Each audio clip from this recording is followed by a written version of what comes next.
All right. Hello, GrrCon. You guys awake yet? No?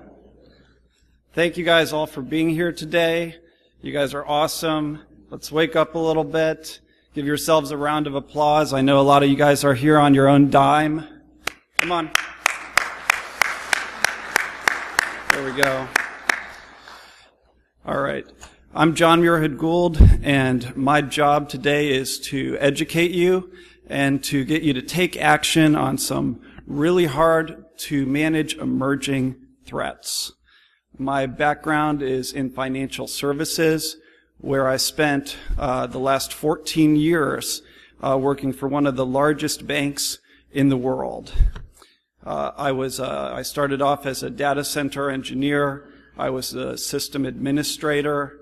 Eventually, I was actually helping our chief information security officer as an advisor when my company was hacked in 2014. I joined Venafi just recently, just a few months ago, having gained the insight into what is top of mind from a prioritization perspective, as my former employer is strengthening itself after a headline-generating embarrassment. The subject that I'm going to be talking to you guys about today is keys and certificates. Are there any PKI or SSH experts out there today? Okay, fair enough then. So I found the easiest way to get this talk started is by going back to biology class.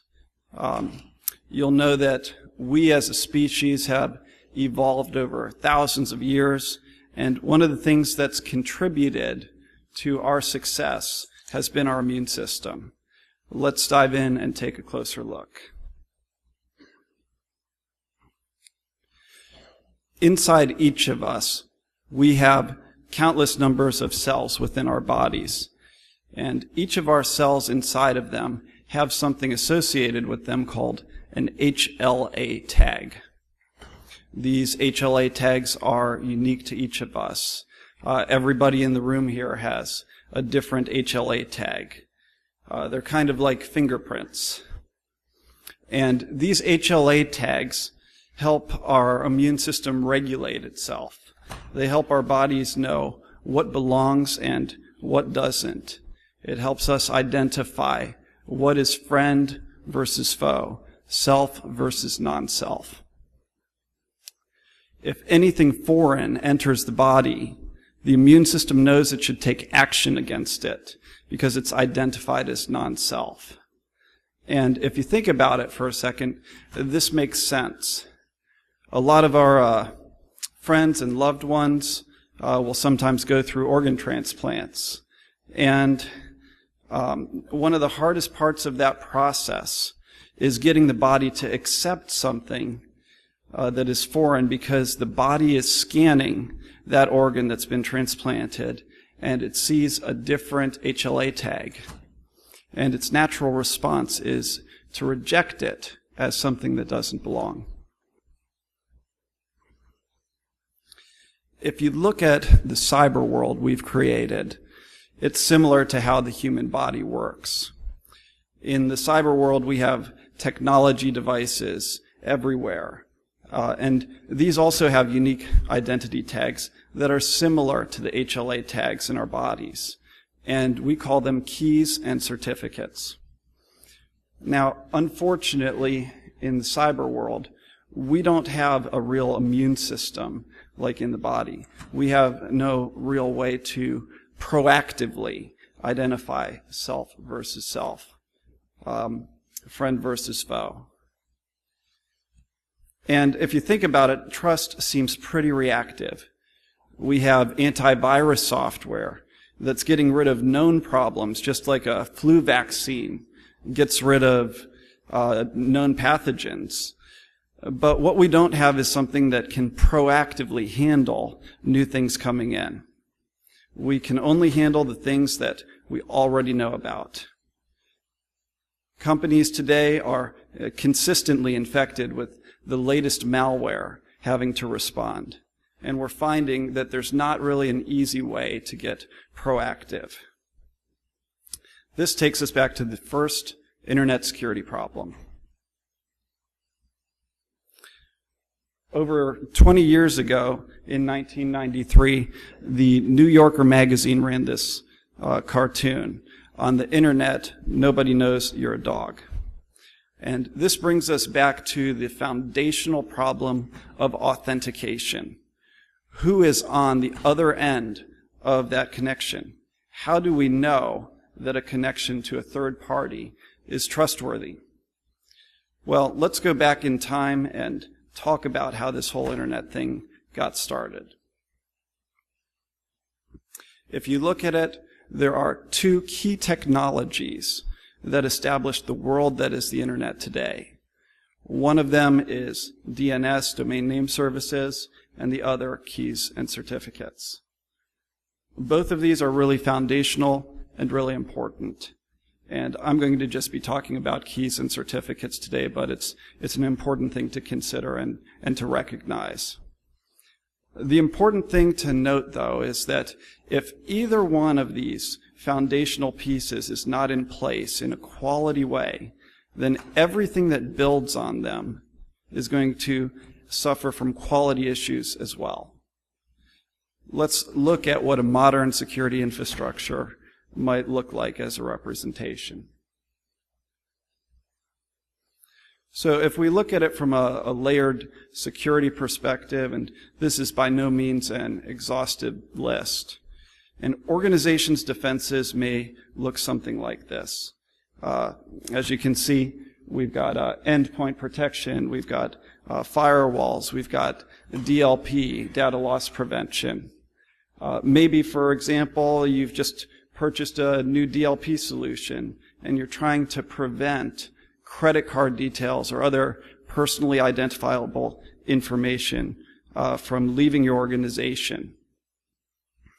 Well, if those same details, if that data is that you're trying to protect is leaving through an encrypted channel that relies on keys and certificates, you'd never know.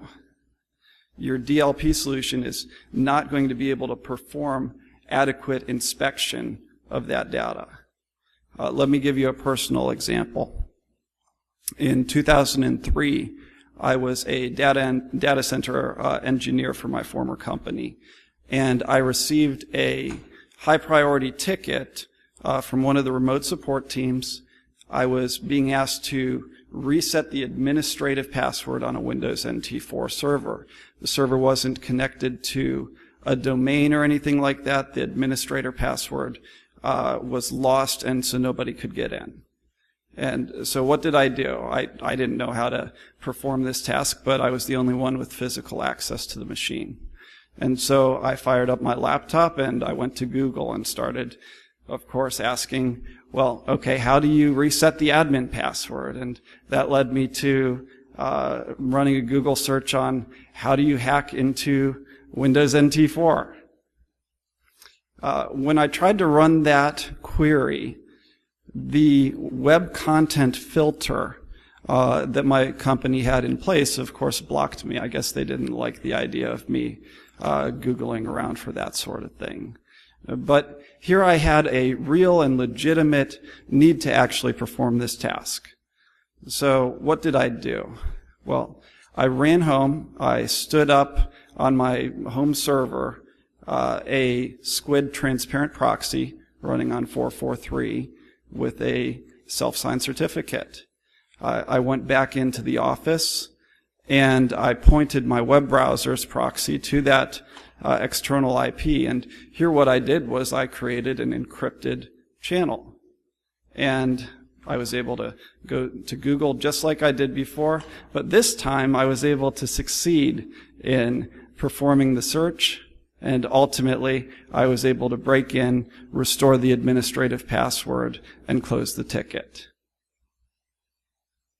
And so it's really important to understand that unless you can actually decrypt these encrypted channels, all of these other security controls that you have are going to be incomplete, blindly trusting the encrypted traffic.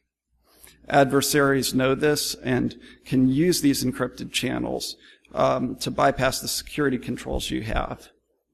And it's happening more often than you think. If you don't have a strong foundation, you can't effectively build the layers, and your security controls are then weak. If you can't identify friend versus foe, how can you ensure that all of these other layers are really performing at the level you would expect? It's really important to get a firm handle on the foundational security building blocks, keys and certificates being some of the most important ones. So let's talk for a minute about what these things are actually used for from a business perspective. So anytime you're moving data via SSL, TLS, or SSH, or mobile, these different connections, typically there is a key and certificate in place. Anytime that data is communicating, there's a key and certificate being used to protect your business if that data is intended to be transferred in a secure and an authenticated way. And so keys and certs are used for securing commerce, keeping communications private, and protecting data and intellectual property. Let's go a level deeper and talk about what a digital certificate and an SSH key actually is. So I'm not going to read the entire definition here. You can do that. But a digital certificate in many ways is very similar to a driver's license. It's forgery resistant. It's issued by an official and trusted agency. It's got an expiration date. And they're used for all of these different types of things. Your web traffic, your email signing and encryption, code signing for software, as well as a number of different network functions. I'm sure many of you guys have gone and connected into a Wi-Fi network before and been presented with some random cert that you've been asked to accept. What are the consequences of doing that? Let's talk a little bit about SSH as well. That one's near and dear to my heart. So SSH, many of us have experience with Windows. My background is primarily Unix and Linux. And SSH is really the remote login, the authentication to get into a Linux server. And so instead of RDP, for example, on Windows, you're going to have SSH on Unix, Linux, and oftentimes network devices. SSH keys are similar to your passwords in that they authenticate you, but they allow you to do so without a password. And unlike certificates, they never expire. Another story for you.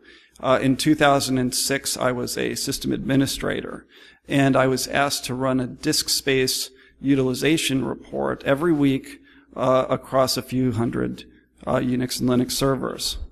I tried to do it for the first couple of times, and it was really manual, very labor intensive. And then I discovered SSH keys. And so here I had a single jump box that I was on, and I could deploy my SSH key onto those 300 or so different servers. Once I did that, I was able to effectively automate the process so that I could go and pull back that disk space information with a fraction of the time that I had been using before. A colleague of mine also was using SSH keys, though, and he was actually using them as the root user. He made a single character mistake in his script. Instead of typing echo into to collect in the Etsy password information that contains all of the user account information, he put the less than sign and the greater than sign in the wrong direction, and actually zeroed out the Etsy password file on about 100 servers. This caused a multi-million-dollar outage. So it's important to understand that these SSH keys are really powerful and what they can be used for. They can be used for all sorts of automation, monitoring, management, transferring files, and they're used pervasively within our networks that are running Unix and Linux today. So while I'm taking a trip down memory lane, I'd like to review with you guys what it looks like when the foundation isn't actually in place, starting with Stuxnet in 2010. So Stuxnet famously sabotaged Iran's nuclear program. Dooku, using the same technology, was used to exfiltrate data. And both used never-before-seen zero-day vulnerabilities, and they were able to slip in undetected, in part because they were using valid certificates stolen from several well-known, trusted companies. 2011 was a terrible year for the certificate authorities, these organizations that actually issue publicly facing certificates. DigiCert, Komodo, DigiNotar, just to name a few. In the case of DigiNotar, the Dutch government used this certificate authority exclusively for all of their online communication and services. I see a couple head nods. Maybe a few of you remember this, actually. And when DigiNotar was breached, all of these Dutch government online services had to be shut down for 2 weeks. The Dutch government had to issue a statement to their citizens saying that if those citizens wanted to communicate with the government during that period as they were trying to recover from the breach, they had to resort to pen and paper or fax. Just imagine what that would be like in our country if we ended up in a similar situation. Skipping ahead to 2013, we have Edward Snowden. I was actually attending a video conference with Edward Snowden last week at Ohio Wesleyan University. They had him patched in through from Russia. Really interesting talk. And at the end of the conversation, I was actually able to go up and ask him a question, which was check off my personal bucket list. And what I asked him was, Edward, CISOs, they're not taking encryption seriously enough. What's it going to take for this to become a higher priority for them? And his response was basically, the legislative agenda is starting to pick up. The costs that go with the class action lawsuits that come from some of these hacks are leading to a price to pay for companies that don't take some of the bare minimum foundational steps to treat encryption with a high priority. 2014 was Heartbleed. I'm sure many of you guys remember that one. It caused all organizations to have to change out their keys and certificates and patch the vulnerable OpenSSL code. My former employer was also hacked during this time. In 2015 and beyond, we're now at a state of broken trust. The Anthem breach was linked to a code-signed piece of malware. More about that in a second. The U.S. Office of Personnel Management, huge compromises in the intelligence community, linked to an unknown certificate on their network that was communicating with a malicious domain. And the list goes on and on from there. For you guys that are interested in really tracking this closely, quick shout out to Politico. They do a morning cybersecurity bulletin that you can sign up for. It's really interesting to watch how all of this stuff is evolving. So let's just focus in on Heartbleed for a moment because it was such a global issue. What did Heartbleed do? Well, it allowed the exfiltration of memory from the attacked server. Attackers could get session keys, they could get cookies, as well as the private keys that go with the certificates. Forbes cybersecurity columnist Joseph Steinberg wrote, "Some might argue that Heartbleed is the worst vulnerability found since commercial traffic began to flow on the internet." And so organizations had to assume that their keys and certs were compromised. There was no trace. There were no logs. There was no capability for an organization to know whether or not that information had been stolen by a bad actor. And so what did Heartbleed require all organizations to do? Well, here's the remediation steps. So number 1, patch the vulnerable OpenSSL servers. Number 2, assume that all keys and certs had been compromised. Number 3, generate new ones. And number 4, validate changes to demonstrate remediation. These are not easy steps to take when you're talking about a large and complicated infrastructure, when you don't know actually where all of the thousands of certs are without a central inventory of that. And it took months and months to remediate this, to even make a dent, and untold man hours. I'm sure that a number of you guys were actually actively involved in the Heartbleed remediation. So Heartbleed came out in April 2014, and at the 1-year anniversary of Heartbleed, we at Venafi wanted to see how companies were doing. And so we used our global reputation service called TrustNet, which scans the entire internet. And we wanted to determine what percentage of keys and certs had actually been swapped out. We found that out of the global 2,000 organizations that we surveyed, in the U.S., only 41% of companies had actually fully remediated the issue. Nearly 60% were still vulnerable, meaning that those private keys could have been taken in an undetected way and still had not been replaced. Organizations, in many cases, had only patched OpenSSL. They hadn't actually remediated the issue. So let me draw an analogy just to reinforce that point. Imagine that you go home today and you find that when you get back home, some of your possessions or some things are obviously out of place. Somebody has broken in, but there's no physical evidence of the break-in. The door is not busted in, the windows aren't broken, and so you have to suspect that whoever the robber was had to use a key to get in. Well, what many organizations have done here is, instead of changing the locks on the door, they've simply gone down to the hardware store and gotten new keys.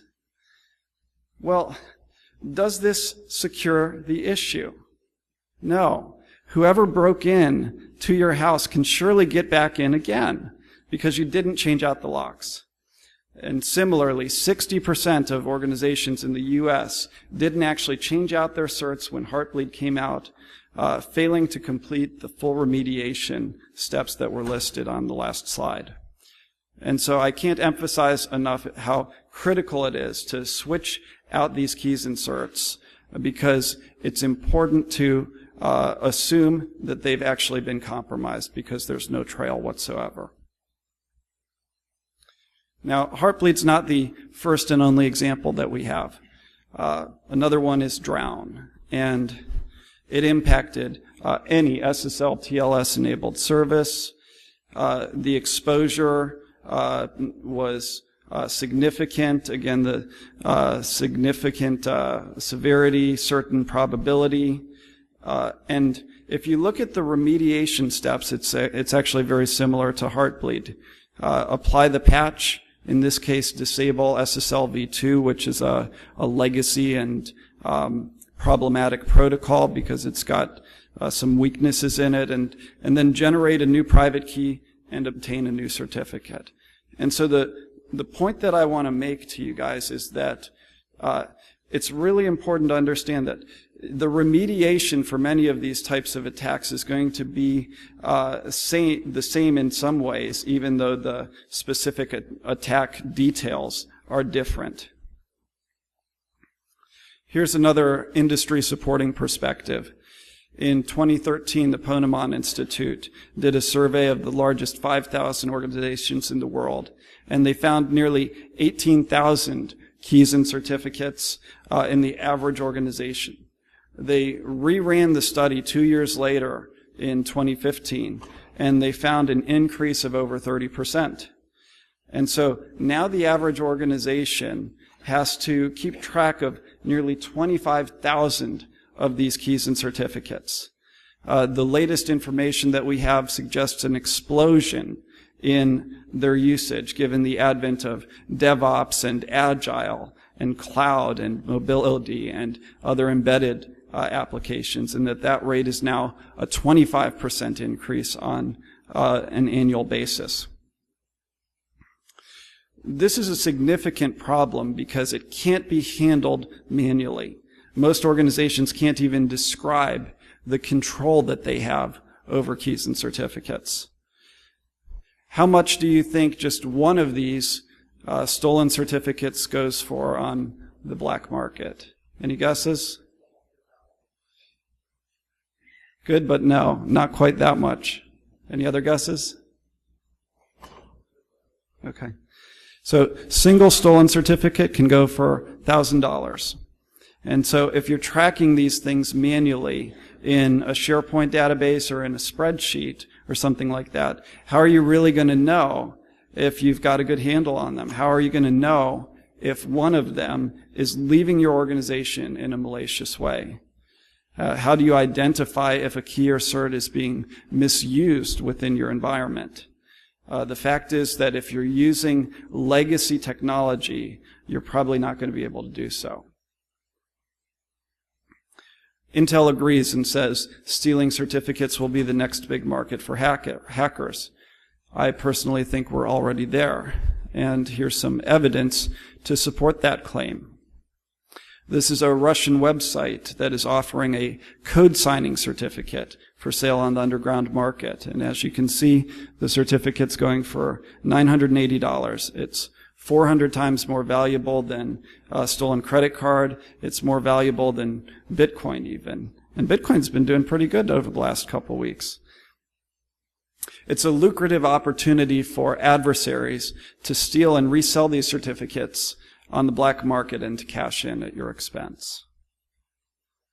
While we're talking about code signing certificates, how many maliciously signed binaries do we have out there? Intel's been tracking this for a number of years as well. And if you're interested, you can download their threat report. This is actually from it. And as you can see, in 2015, we're actually up to 20 million uniquely signed binaries out in the wild that are using legitimate code signing certificates. What does this mean? Well, think again about the building blocks. For example, you might have your sandboxing environment like FireEye, or if you've got your anti-malware solution. If these things are configured to inherently trust signed code, then any one of these 20 million binaries is going to pass right through. And so that's a good takeaway for you today, is to go back and check on that sort of thing. So last year, Congress woke up and they really started to pay attention to it.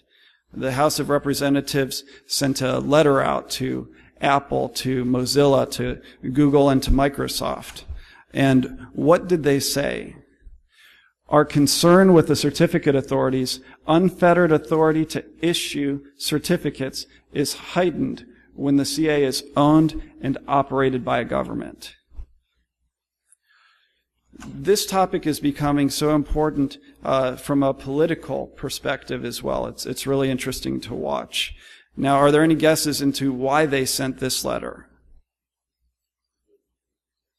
Yes, very good. Here's why.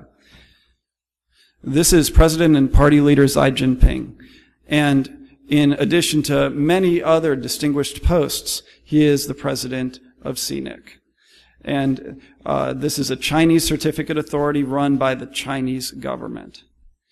CNIC, until recently, was trusted in your computer, in your browser, in your smartphone, and in your server. Now, why should you personally care about this, and why does the U.S. government care about this? Well, last year, an intermediate certificate authority under CNIC's control issued a fraudulent certificate for Google. They also issued a fraudulent certificate for Microsoft's email software, Outlook.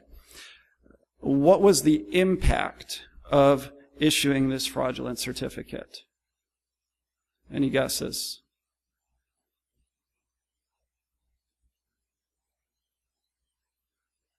At Black Hat last year, we actually asked the community what the impact was. And they got it right, 58% saying that this would actually enable a man-in-the-middle attack that would be highly likely. And what's even more interesting is to see how the different browser vendors responded to this. In the case of Google, they revoked the certificate. Mozilla followed suit. But Apple and Microsoft, still focusing on China from a business perspective, decided to continue to allow CNIC to be trusted in your browser. And so here we have CNIC, a certificate authority that had been caught intercepting traffic and messing around, clearly no longer trustworthy. And we have found some of our browser vendors are having the very difficult choice of weighing business decisions against security decisions. And as you can see, we've experienced mixed results. So while we were at Black Hat last year, we asked another question: what action did your organization take after CNIC was deemed untrustworthy? And unfortunately, we could only find 26% of organizations took any action whatsoever in removing CNIC from laptops, desktops, and mobile devices. As many as 74% remained exposed. I'm sure everyone's aware of the Apple letter to customers earlier this year about the U.S. government trying to get into the iPhone, trying to find a backdoor or have access to the private key. And if you look at this letter, what Apple's saying is compromising the security of our personal information can ultimately put our personal safety at risk. That is why encryption has become so important to all of us. Well, I mean, that's a really strong statement. This is really heavy stuff. How could your personal safety be at risk? Well, let's go back to the CNIC example. If you're a Chinese dissident, say, and you're living in China, and the Chinese government can now decrypt your private communications by performing a man-in-the-middle attack, by eavesdropping, just think about the implications of that. Maybe you're fighting for freedom of expression. If the Chinese government can get in and see that traffic, you could end up behind bars or worse. Apple also made this statement. They said, in today's digital world, the key to an encrypted system is a piece of information that unlocks the data, and it is only as secure as the protections around it. Once the information is known, or a way to bypass the code is revealed, the encryption can be defeated by anyone with that knowledge. It's just another proof point that if you don't protect your keys and certs, you will be incapable of protecting your data. And if you don't know where your keys and certs are, or how they're being used, how are you ever going to protect them? It's blind trust. It's a false sense of security, and adversaries are exploiting it on a daily basis. And so last year, a memorandum was sent out from Tony Scott, Obama's federal chief information officer, requiring that all publicly facing government websites require a secure connection, HTTPS. If you remember the building blocks, you have to have keys and certs in place as a foundational piece before you can enable HTTPS. If you are interested, you can track the government's progress on this at pulse.cio.gov. And the question becomes, if the federal government is requiring this, that everything is encrypted, how much of your organization's network traffic is going to be encrypted? Are you going to follow suit? And what are the impacts and implications of doing so? Forrester is calling the enterprise a sitting duck. Gartner is saying that by next year, 50% of network attacks are going to be using SSL. And so if we're encrypting more and more, and we're trying to manage the thousands, 25,000 certificates and keys in manual spreadsheets, and we're relying on individual system administrators and web administrators and application developers to self-govern how keys and certs are used, we're asking for failure. How are we going to effectively respond to these attacks? There has to be a better way. And so going back to the HLA tag analogy, this is where we really need an immune system for our companies and an immune system for the internet. If you remember, like the HLA tags in our bodies, our cyber world has keys and certs that can be used to help us identify friend from foe. But we need to use them in a much more effective way than we are doing today. At Venafi, these are some of the common problems that customers come to us for help with. We see service outages, right? A web server goes down because a certificate expired. When I was at my previous employer at the bank, I was at one time running an LDAP infrastructure. And right in the middle of the day, everything went down. We didn't know what happened. And we spent over 8 hours trying to figure out what on God's earth actually went on here.